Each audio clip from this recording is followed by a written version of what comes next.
하나님이 귀한 찬양을 받으시고 오늘 또 하늘문을 여시고 말씀을 통해서 은혜 주실 줄로 믿습니다.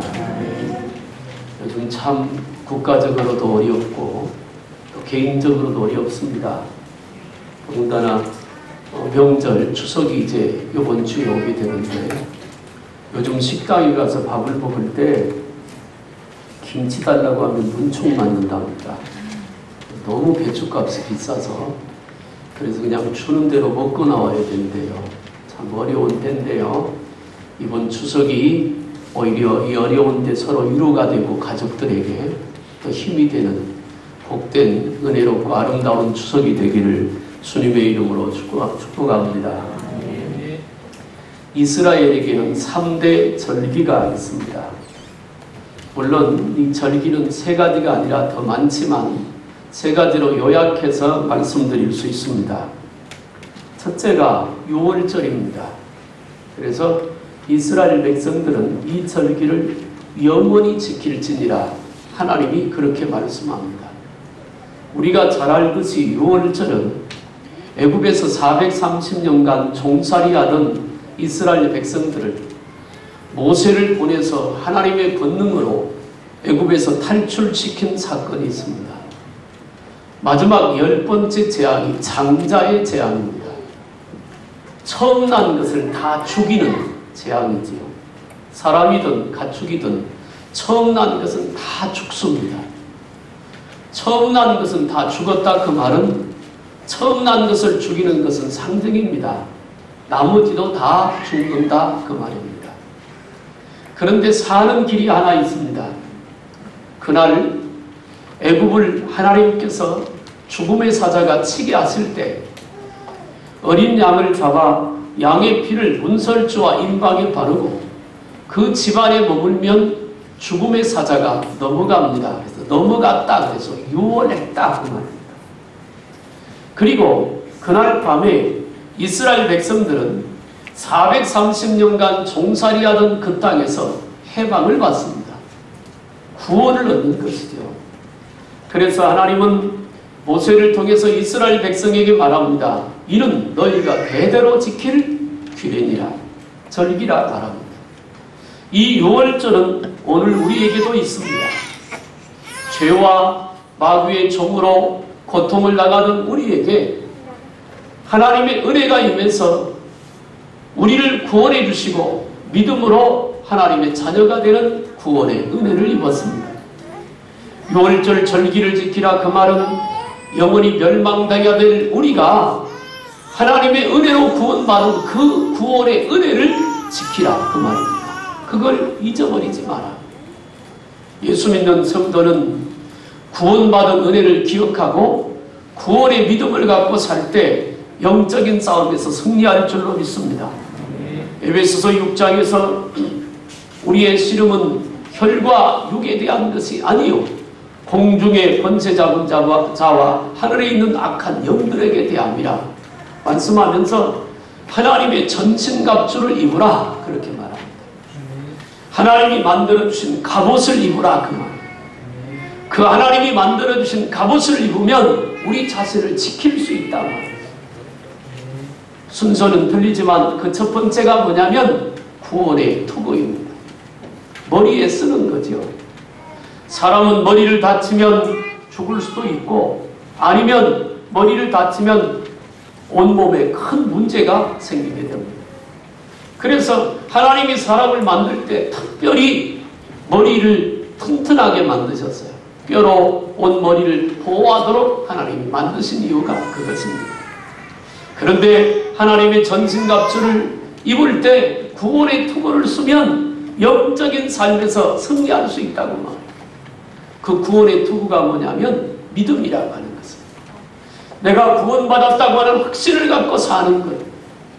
나는 하나님의 자녀고 나는 예수님의 피로 대속받은 하나님의 구원받은 자녀라고 하는 사실을 기억하고 살면 우리 자신을 어디서나 지킬 수 있다 말을 합니다. 그러므로 우리도 유월절을 지켜야 합니다. 두 번째 절기가 77절입니다. 77절은 어떤 날이냐면 오늘 우리나라로 말하면 7월 첫 주가 맥주감사주입니다.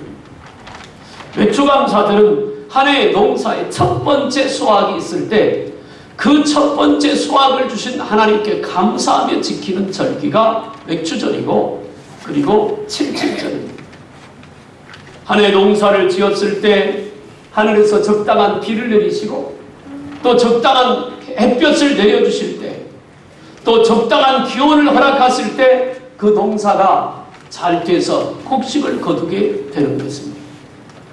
사람이 노력을 하고 애쓰고 힘을 다하지만 하나님이 한번 불어버리면 남는 것이 없죠. 그래서 이스라엘 백성들에게 하나님 말합니다. 첫 열매를 주신 하나님께 감사하라. 그래서 칠칠절을 지키라고 말해요. 세 번째 절기가 장막절 혹은 수장절입니다. 이것은 뭐냐면 추수를 다 한 다음에 들판에 있는 곡식을 다 거둬들인 다음에 그 농사를 한 해 동안 잘 되게 하고 먹을 양식을 주시고 지켜주시고 인도하신 하나님의 은혜에 감사하며 지키는 날이 장막절입니다. 이것도 역시 감사절기입니다.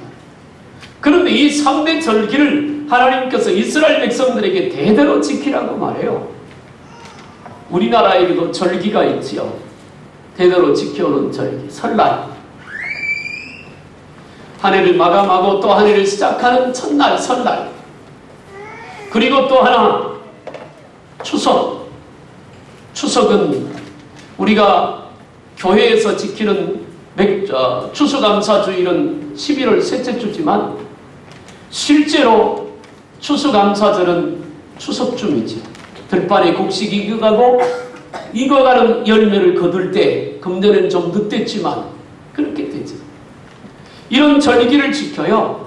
결국 이런 날들은 뭘 말하느냐? 감사를 찾아야 된다 그 말이에요.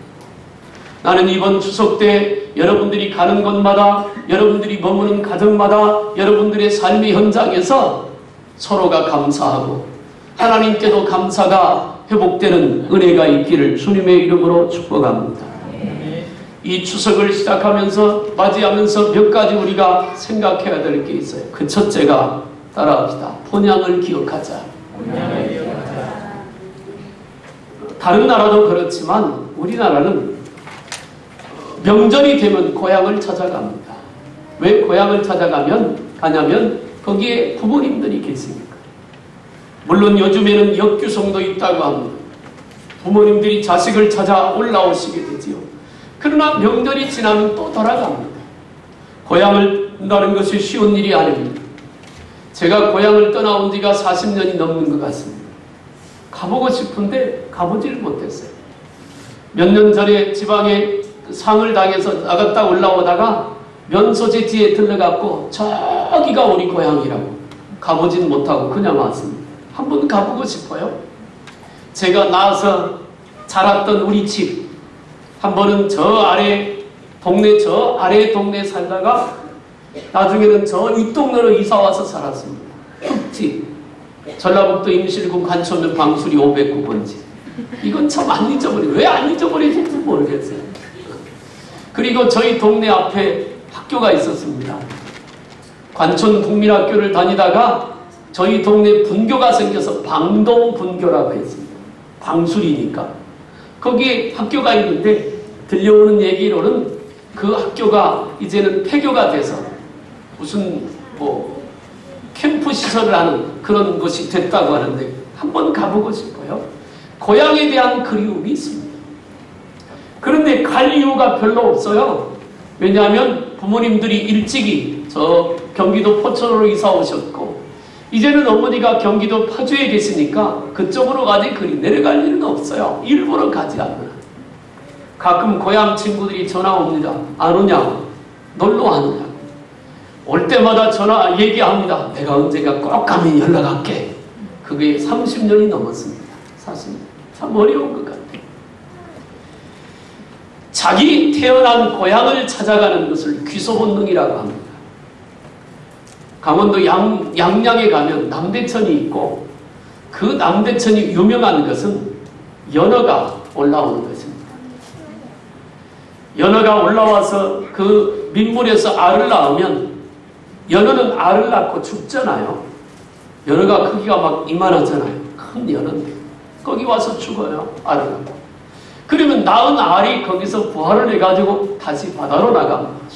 수천 킬로를 가서 살다가 또 알이 날 때쯤이면 자기가 부화됐던 그곳으로 찾아온대죠. 거기 와서 또 알을 낳는답니다. 참 신기한 게 아니에요. 그렇게 먼 바다에서 살다가 자기가 낳았던 고향을 또 찾아온다는 것, 이걸 귀소본능이라고 합니다. 사람도 귀소본능이 있습니다. 그래서 고향을 찾아갑니다. 그런데 우리 예수 믿는 성도는 또 귀소본능이 하나 있습니다. 우리의 본향이 따로 있기 때문에 옛날부터 사람이 죽으면 죽었다고 쌍스럽게 말하지 않고 돌아가셨다고 말합니다.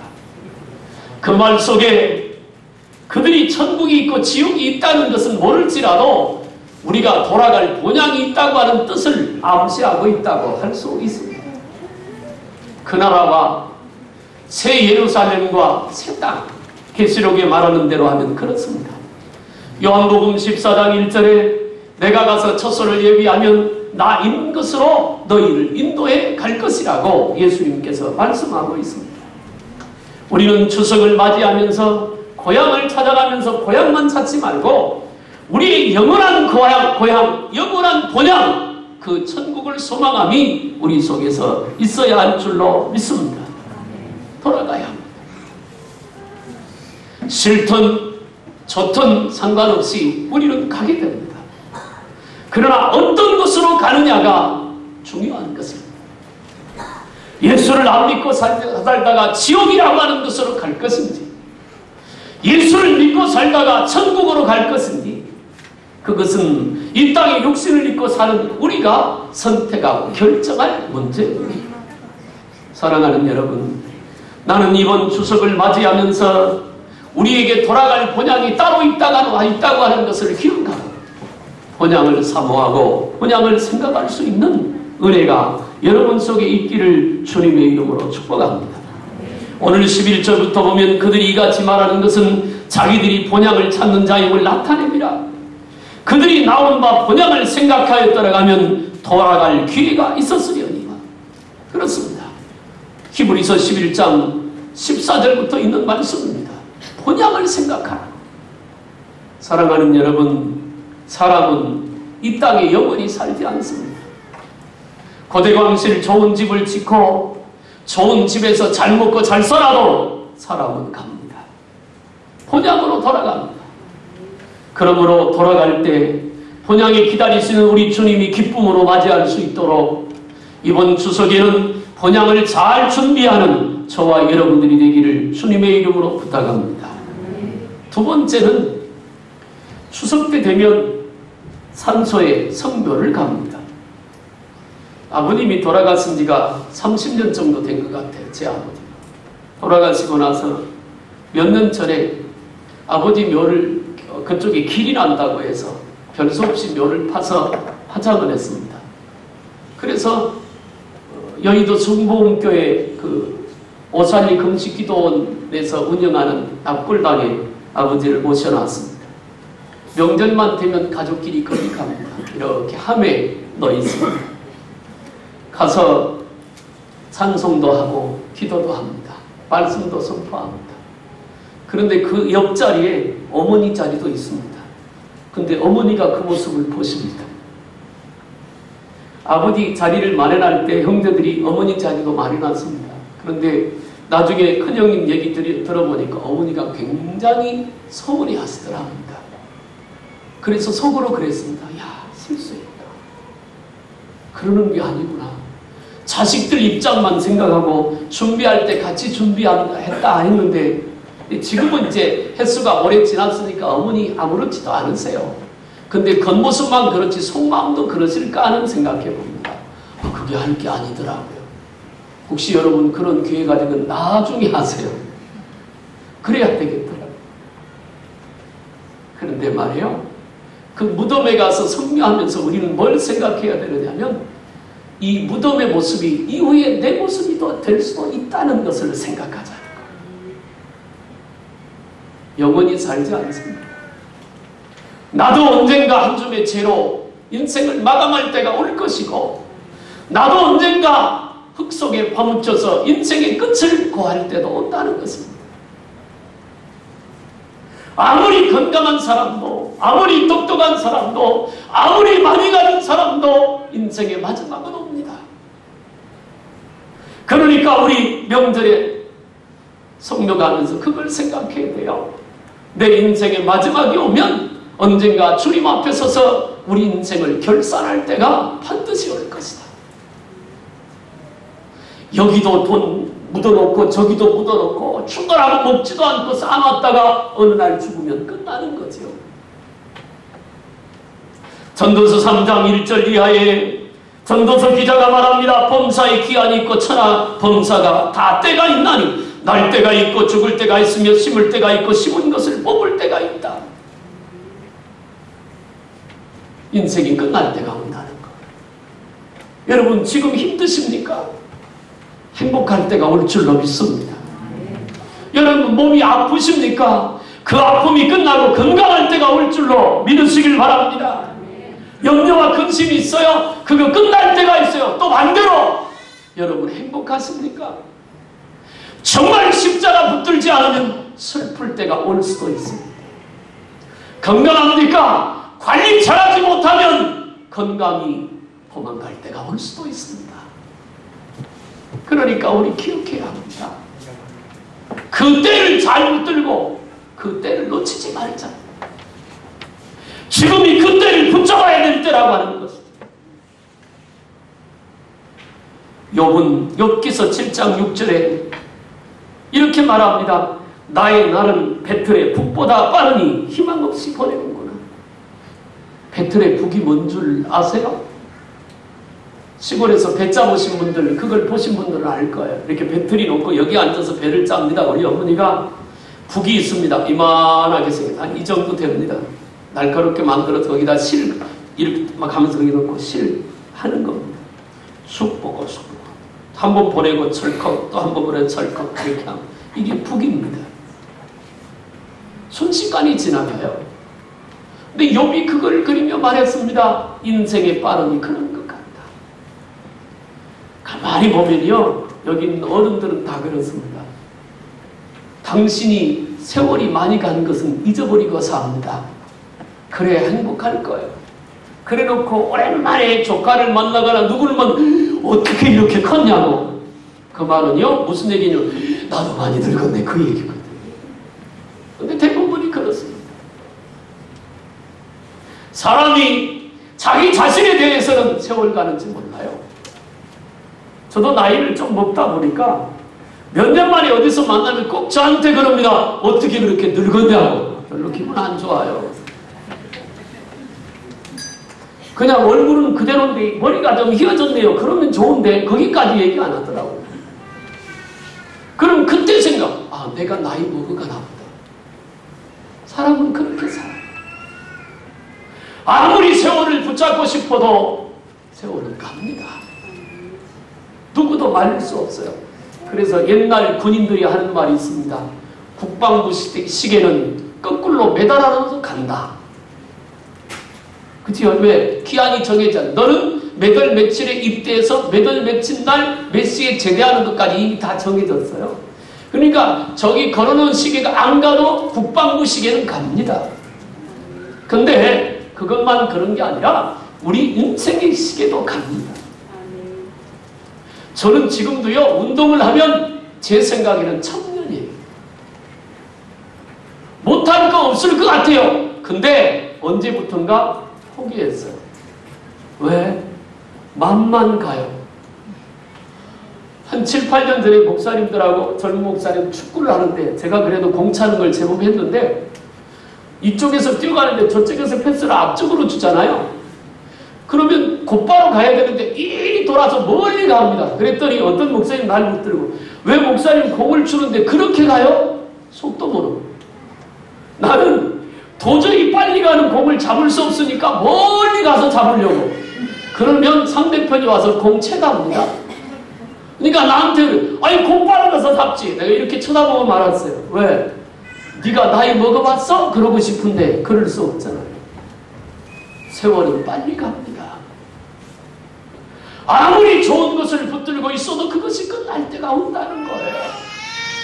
그러니까 이번 추석에 우리 상서에 가거든 꼭 생각하세요. 저 자리가 내 자리일 수도 있다. 또 울렸네.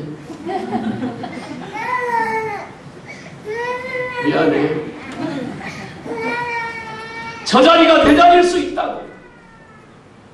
그러니까 교만하지 말고 마음 꼬부라져서 용서하지 못하고 그렇게 사는 그런 삶을 살지 말고 좀 다 풀고 다 넉넉하게 살자는 것.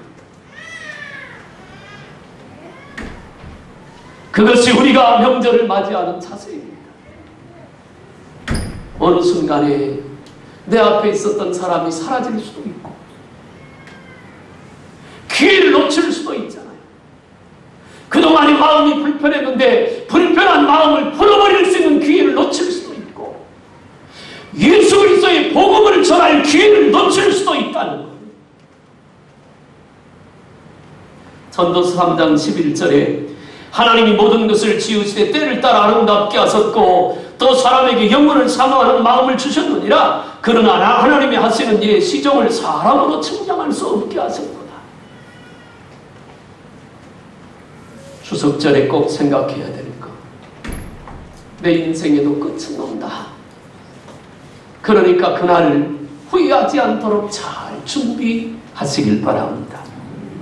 세 번째는 이번 명절에 여러분 가족의 소중함을 다시 한번 확인할 수 있으면 좋겠습니다. 사람은 혼자 살 수 없습니다. 그래서 아담을 만들어 놓고 독처하는 것이 보기 좋지 못해서 하와를 만들어서 가정을 이루게 하셨어요. 요즘엔 가면 갈수록 혼자 사는 집이 많답니다. 전 인구의 벌써 몇 프로가 그랬답니다. 앞으로는 반 이상이 혼자 산답니다.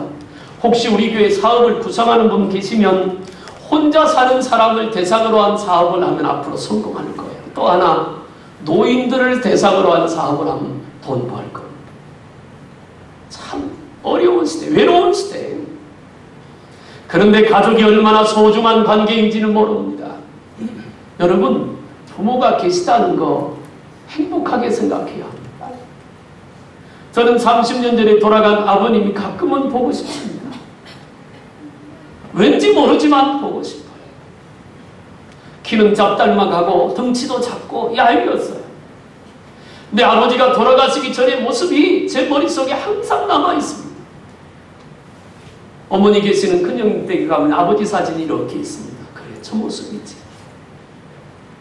그냥 이렇게 표현하면 차돌처럼 단단한 분, 참 부지런하셨던 분, 그런 아버지의 모습이 머릿속에 있어요. 근데 다시 볼 수는 없잖아요. 보고 싶어도 볼 수 없는 그때가 누구에게나 옵니다. 그러니까 있을 때 잘해야죠. 나는 이번 기회에 혹시 그동안의 명절 혹은 다른 일 때문에 부모나 혹은 형제나 가족과 불편한 관계가 있다면 이 여하를 막론하고 예수 이름으로 다 풀기를, 여러분들이 먼저 풀기를 주님의 이름으로 부탁합니다. 그래야 합니다. 예수 믿는 내가 먼저 풀어야 되잖아요. 예수 믿는 내가 먼저 용서해야 되잖아요. 예수 믿는 내가 먼저 사랑해야 되잖아요. 그런 기회가 돼야 합니다. 요즘에 젊은 사람들, 우리 청소년들을 포함해서 젊은 사람들은 부모의 은혜를 잘 모릅니다. 그래서 사춘기가 지난 아이들은 친구가 먼저입니다. 엄마 아빠보다. 그런데 절대 아니거든요. 부모가 있으니까 자식이 있는 것이고 부모의 보호 아래 사니까 그래도 든든하게 사는 거 아니겠어요? 오래전에 했던 얘기인데 그게 안 잊어버려져요. 부영아파트 106동에 6층인가 7층에서 구역예배를 드리는데 그 앞에 바로가 그 106동 앞이 놀이터잖아요.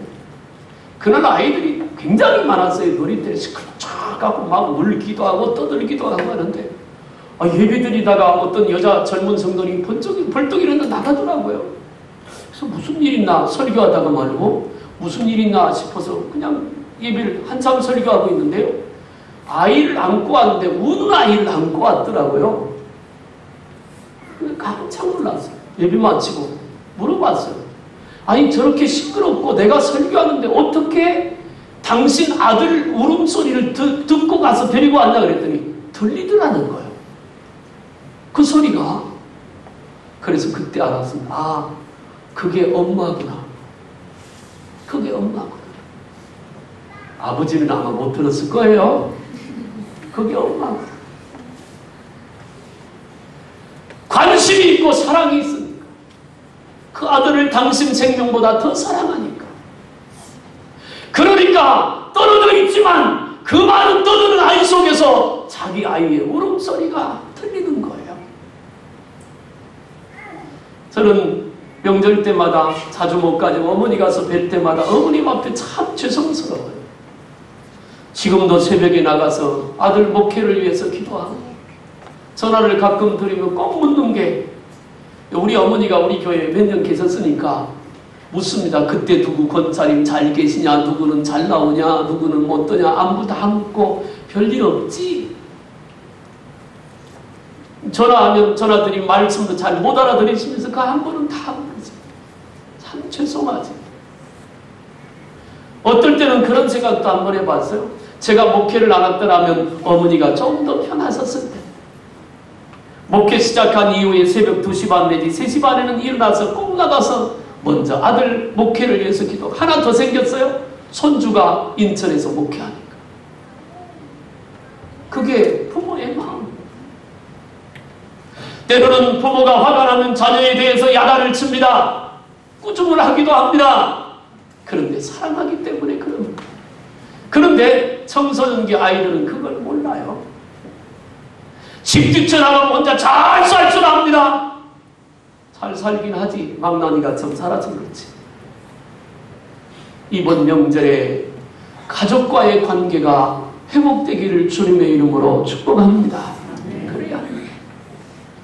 예수는 내가 조건 달지 말고 이유 달지 말고. 저는 명절 때 꼭 명절 아침에 갑니다. 왜냐하면 전날 가면 자기도 불편하고 또 교회도 있고 하니까. 이번에도 아마 목요일날 아침에 일찍 갈 텐데 사모님한테 가면 이제 어머니한테 용돈 줄 거 봉투를 하나 만들어 갑니다. 몇 년 전부터는 제가 그래요. 야, 형수 것도 하나 만들어 갖다 주자. 우리 형수도 60 중반 70이 다 돼가니까 시어머니 모시느라고 얼마나 고생이 많아요. 괜찮아요. 그게 고마운 거예요. 고마우니까 그럼 또 그거 받으면 좋아합니다. 좋지 뭐 안 좋겠어요. 몇 년 전에 한 번은 어머니가 위독하시다고 전화가 왔어요. 불이 나게 올라갔어요. 올라갔더니 문산에 있는 병원에 입원해 계시더라고요. 아침에 일어나서 어머니를 깨우니까 의식이 없는 거예요. 나중에 병원에 가서 보니까 잠이 안 온다고 수면제 잡고 잡수고 주무신 거예요. 그걸 모르는 거예요. 막 형수가 대성통곡하고 울었던가 봐요. 그 얘기를 듣고, 야, 형수는 우리 어머니를 어머니라고 안 부르고 엄마 그렇게 불러요. 그래서 정말 사랑하는 마음으로 섬기는 거예요. 근데 우리 형수는요, 성격이 괄괄해가지고 이런 게 없어요. 제가 있어도 어머니한테 구박할 거 하고 야단칠 거 야단치고 할 말 다 하고 살아요. 그런데 그래도 어머니를 사랑하는 마음이 있더라고요. 고맙지요. 어떤 집안에는 서로 어머니 안 모시려고 부모 안 모시려고 난리는데 제가 우리 교회 한 2, 3년 모시고 있었더니 어머니한테 형수한테 전화가 어머니한테 어머니 앞으로 우리 다시는 안 보려면 그냥 거기 계시고 그럼 오세요. 그래서 모셔다 드렸다고요. 다시 봐야지 안 볼 수 있어요. 추석은요 그런 날이에요. 가족들과의 관계를 회복시키는 날. 서로 서먹서먹했던 그 관계를 회복시키고 가정이 따뜻한 마음으로 하나 되는 날, 그날이 추석이 되어야 합니다. 이번 추석에 여러분에게 그런 은혜가 있길 바랍니다. 한 가지만 더 얘기하고 마치겠습니다. 오늘 본문에 보면 하나님께 감사라고 하는 말이 4번이나 반복이 됩니다. 이번 명절에 꼭 기억해야 될 것, 하나님께 감사하시길 바랍니다. 이만큼 살고 살 수 있다는 것도 감사하고, 이만큼 건강한 것도 감사하고, 이만큼 내가 일하면서 가족과 함께 살 수 있다는 것도 감사한 일이에요. 우리가 아프리카에 태어나지 않은 게 얼마나 감사해요. 우리가 이라크나 이란에 태어나지 않은 게 얼마나 감사하고, 시리아나 저 북한에 태어나지 않은 게 얼마나 감사해요. 그러니까 없는 거 가지고 원망하고 불평하지 말고 하나님이 내게 주신 은혜와 사랑에 감사하면서 이번 추석을 주님 붙들고 믿음으로 그렇게 지내시기를 주님의 이름으로 축복합니다. 말씀을 마치려고 합니다. 추석이 내일 모레입니다. 며칠 안 남았습니다. 그런데 이 추석절에 꼭 생각해야 될 것, 아무런 생각 없이 보내지 말고 우리가 고향을 찾거나 친척을 찾는 것처럼 우리가 가야 될 본향, 영원한 그 나라가 우리 앞에 있다는 사실, 그리고 내 인생에도 마지막이 반드시 온다는 그거, 그래서 그때를 준비하고 살자는 것. 오는 데는 순서가 있어도 가는 데는 순서가 없잖아요. 그리고 또 하나, 가족의 소중함을 기억하세요. 설교를 준비하다 보니까 그런 얘기가 있더라고요. 아프리카 하면 그 밀림의 맹수들, 짐승을 생각하잖아요. 아까 일부 얘기 때도 물었어요. 그 밀림에서 가장 무서운 짐승이 뭘까? 어떤 동물이 가장 무서울까? 물었더니 우리 형군사님이 사자 그러시더라고요. 여러분 뭐라고 생각합니까? 사자일까요? 호랑이일까요? 코끼리일까요? 악어일까요? 근데 그게 아니고 개미랍니다. 개미. 개미가 가장 무섭다. 아무리 사납고 아무리 덩치 큰 짐승도 개미 떼만 보면 도망간대요. 왜 그러냐면 그 개미 떼가 그 짐승에 붙으면 몇 시간 만에 뼈만 남는답니다. 막을 길이 없대요. 좀 좋지 않은 비유이긴 하지만 작지만 하나 되니까 힘을 발휘하잖아요. 우리가 주님과 하나 되고 가족과 예수 안에서 하나 되어서 이번 추석이 행복하고 복되고 은혜가 넘치는 감사가 있는 추석이 되기를 주님의 이름으로 축복합니다. 기도하겠습니다. 살아계신 하나님 아버지, 오늘 우리 삶 속에서 잊지 말아야 될 것, 우리가 돌아가야 될 본향, 그리고 내 인생에 마지막이 있다는 사실, 하나님이 내게 주신 가족, 그리고 하나님이 내게 베풀어 주신 은혜, 이 모든 것들을 기억하며 이번 추석을 예수 이름으로 승리하고 하나님의 은혜로 온 가족이 구원받는 축복이 있는 추석이 되게 하여 주옵소서. 추석을 통해서 우리의 영이 다시 한번 깨어나고 하나님 앞에 믿음을 지켜가는 은혜가 있게 하옵소서. 간절히 원하옵고 예수님의 이름으로 기도하옵나이다. 아멘.